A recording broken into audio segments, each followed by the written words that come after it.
I could listen to Robert Nichols all day long. In fact, I thought I was going to get to. Damn, Robert. No, Robert Nichols has done so much to make this great city and state the greatness that it is. Certainly one of the smartest people that have ever served in the state Senate. And Robert did get to hear most of my editorial comments, as he just did. You know, I want to thank Christina and Mustafa for creating an entity that is really impacting the state and certainly our region. Thank you, Jim Rush, for that nice introduction earlier. I stand before you all a very proud mayor. Very proud mayor. Because daily I see that Houston is moving in the right direction. I don't have time to go over all the projects and the areas that we're working on, but I've got 24 directors that are the hardest working public servants that you'll ever meet. I chose them because they were public servants, passionate, honest, and are can-do people. I see it daily. Obviously, I ran to make our city a safer city.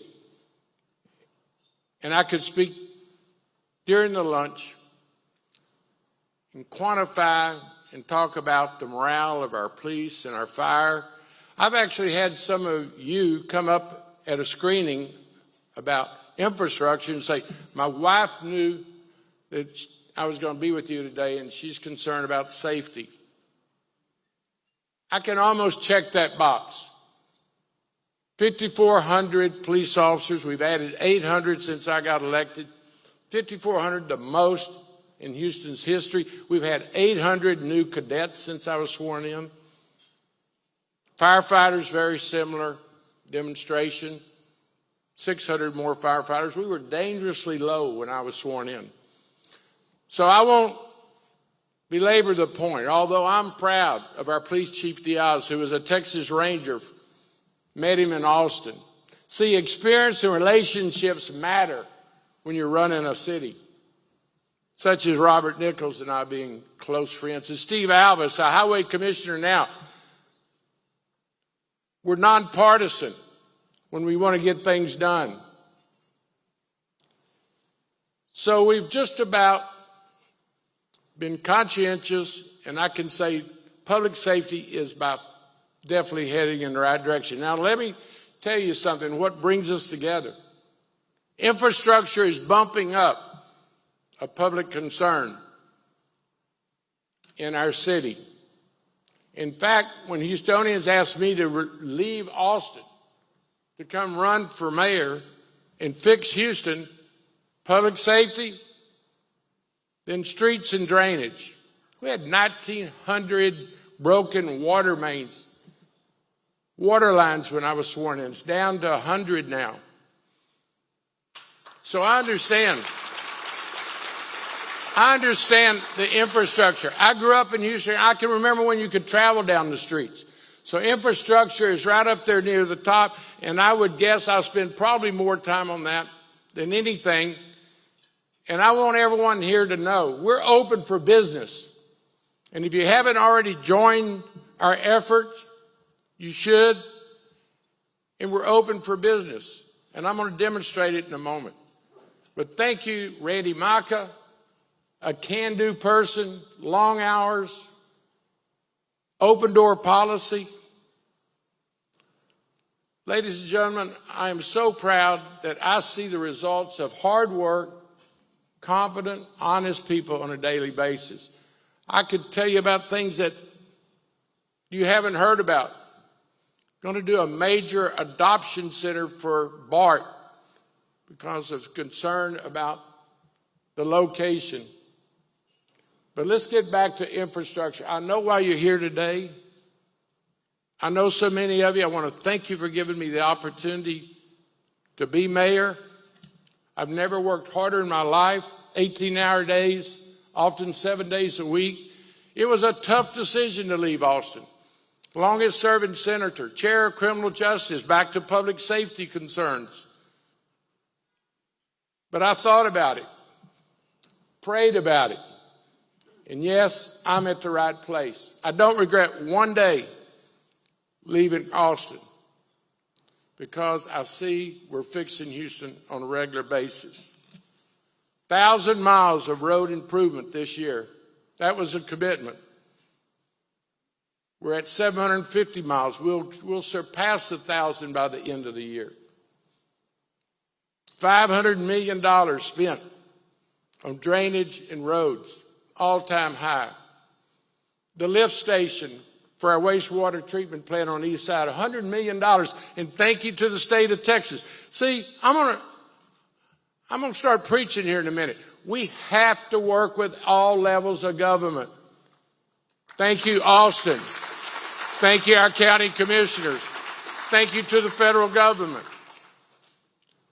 Our wastewater treatment plant on the east side, very fragile. What keeps you up at night is if you get a call that your major water supply, the pumps are down. 60% of Houston's water comes out of that east side water plant. All the refineries and chemical plants along the ship channel get their water from city of Houston. Eli Lilly's building a huge manufacturer on Beltway 8 in the unincorporated area. I reminded their CEO, you know where you get your water? We can't take a chance on this great city's water supply. So we've undertaken to replace it, billions of dollars. The good news is we're talking to Washington. We've been able to convince them through relationships. There's a lot of Texans serving in the administration.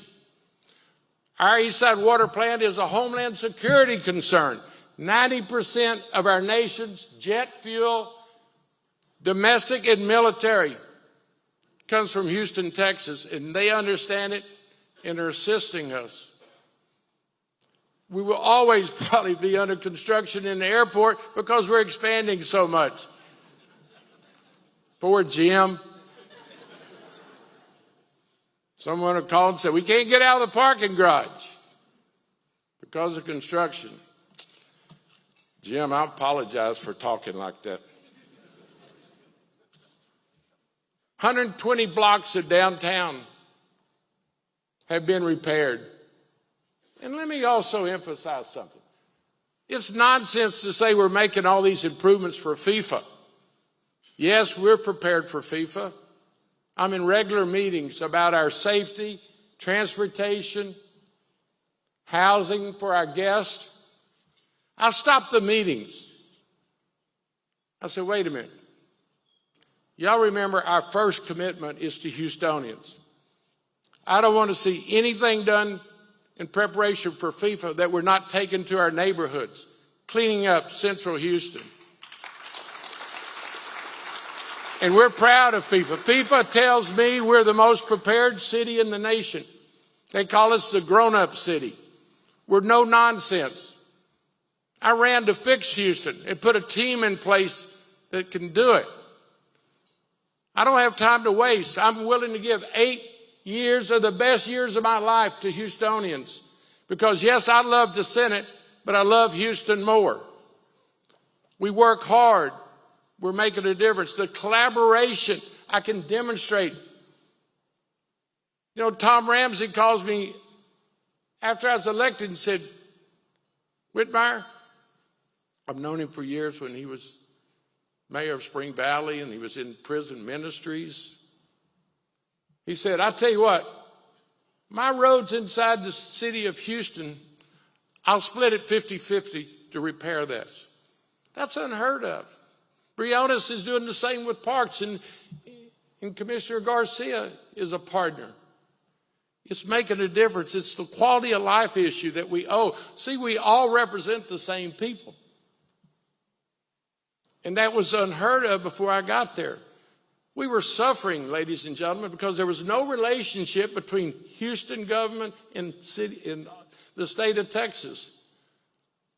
They were partisan. They campaigned against each other. And then when time to get the job done, they couldn't talk. Same problem we got, certainly, in the county judge's office. See, being the mayor is nonpartisan. And I've got colleagues that can't understand, why in the world would Robert Nichols and I not be friends? Why wouldn't I at least continue a relationship with the governor that I had when I was serving in Austin? It's working. Working. Now, I don't agree with some of my colleagues across the aisle. I didn't in Austin, and I still don't. We have disagreements, but we've got to sit down, as Bob Bullock, the tough lieutenant governor, used to tell us, Robert, leave your politics out in the hall. People want us to be pragmatic, not partisan. So I'm appealing to y'all today. If you're not on board, get on board. Houston's moving in the right direction. We've been discovered not only by people across this state and nation, but even internationally. We are such a diverse but unified city. There's no limit. I could go in and talk about our great port commission. And I had to remind colleagues when I was in Austin, from Lubbock, other parts of the state, that said, well, Houston can take care of itself. So we suffer from being so large. See, Austin thinks we're self-sustaining, that we're independent of needing help. I would remind them, your cotton in Lubbock that you grow comes through our port, shipping around the world. And then I would get calls from my colleagues about their constituents that needed to get in MD Anderson. And that's where I learned early in my career, we're all in this together. And we're so much stronger together than we are individually. But I'm so excited about, and that's the reason I'm willing to work so hard. Houston is where it's happening. We're getting calls and recognition across the nation. Most of the major cities are in turmoil. Not Houston. Look at the progress we're making. Mayors around Texas call me. My friend Kirk Watson in Austin said, how do you do it, Whitmire? He foolishly had an election on raising the property taxes 20%. Kirk, you know better than that. Went down 63% against it. I know how people feel about property taxes. We haven't raised property taxes, and we're not going to. We're going to look for efficiencies, collaboration. And let me also say the smartest thing I've done, been mayor 2.5 years, was to get an Ernst & Young forensic audit. See, I've worked with 9 mayors. Bob Lanier got $500 million from Metro for police overtime. Other mayors fired people, sold city property. We've had a financial challenge as long as you can remember. And we still do, except I introduced a proposal this week will give us the foundation for financial security going forward. So, on collaboration and getting resources, it's working. And I want to tell our friends from Waller County and surrounding areas, thank you for your cooperation. So, I could talk out all afternoon. I need to get back to work. But this is an opportunity for you to join a team called the City of Houston. And other cities are calling, as I mentioned. How are you doing it? We're doing it as Ernst & Young Pathways show. You do it through collaboration. When I got there after running on cleaning up conflicts of interest, duplication, corruption, we soon learned when we got there, Chris Newport, sitting right here, was my chief of staff. We needed professional assistance. So we did that study, ladies and gentlemen, and I would urge you to consider it in your institutions or businesses, which I'm certain you do. They said we had more employees per capita than any other city in the nation. They also told us that 40% of our supervisors supervise 3 or fewer people. That's the old model. You know, if you can't give somebody a raise, you just make them a supervisor, even if they're supervising 3 people. So we've come a long ways, but we're just getting started.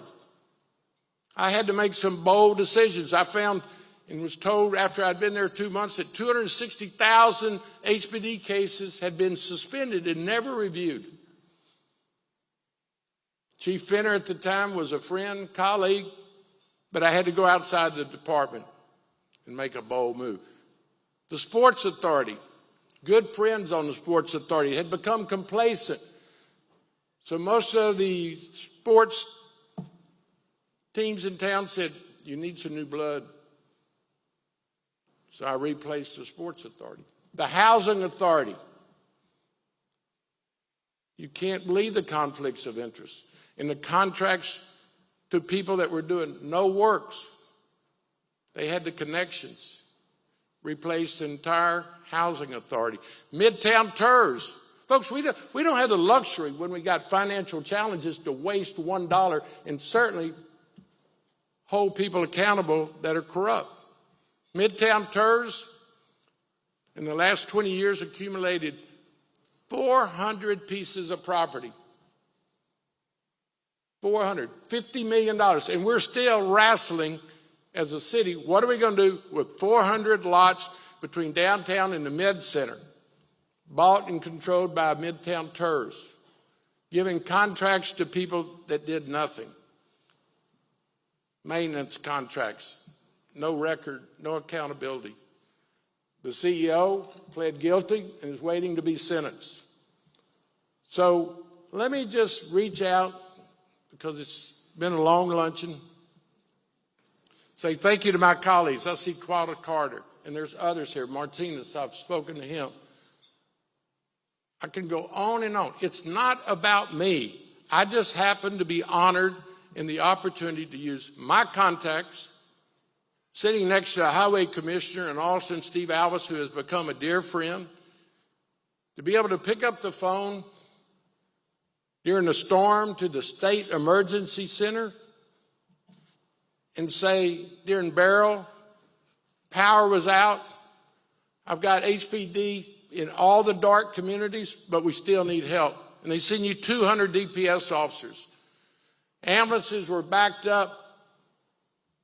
The Med Center was not allowing people to leave after an operation to go home where there was no power. So ambulances couldn't get into Memorial Hermann because the halls were full of people that were scheduled to be released. I called Austin. They send us 25 ambulances from around the state. So we're moving in the right direction. I want to thank TxDOT. I see Ms. Paul.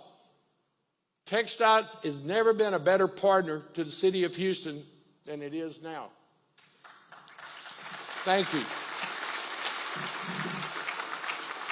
So as you read in the next few days about our financial proposal, you're going to see that it was creative.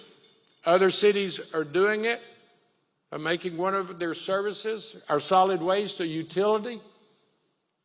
Then we can charge folks for their service. It's a great day in the city of Houston because we've got the kind of leadership that's being modeled around this nation. I won't even go into the challenges that LA, Chicago, and New York has us. I don't get a lot of joy pointing out to other folks serious problems, but I am damn proud of the job my team's doing, and I want to thank Houstonians. I travel across the city, often by myself. Don't tell security, but I like to go eat, talk to people. They come up, they're so nice, and it's a great barometer I want to thank Houstonians for being so nice. It gives me the encouragement to continue to work hard. I want to thank our legislator. I see Armando Wally. We had the best legislative session we've ever had. That $100 million for a lift station, millions for city parks. That's the way government should operate. So let me close by urging each and every one of you, because you all work in this environment. Accept nothing less than the collaboration of all the levels of government. Leave politics out in the hall. I don't care what your party affiliation is if you want to help me fix Houston. And I catch flack for going to a Republican reception. He happens to be in charge of a subcommittee that we need money from. And quite frankly, we did that routinely in Austin. You think all these Democratic state reps don't go to the Republican speaker's reception? They damn sure better. Anyway,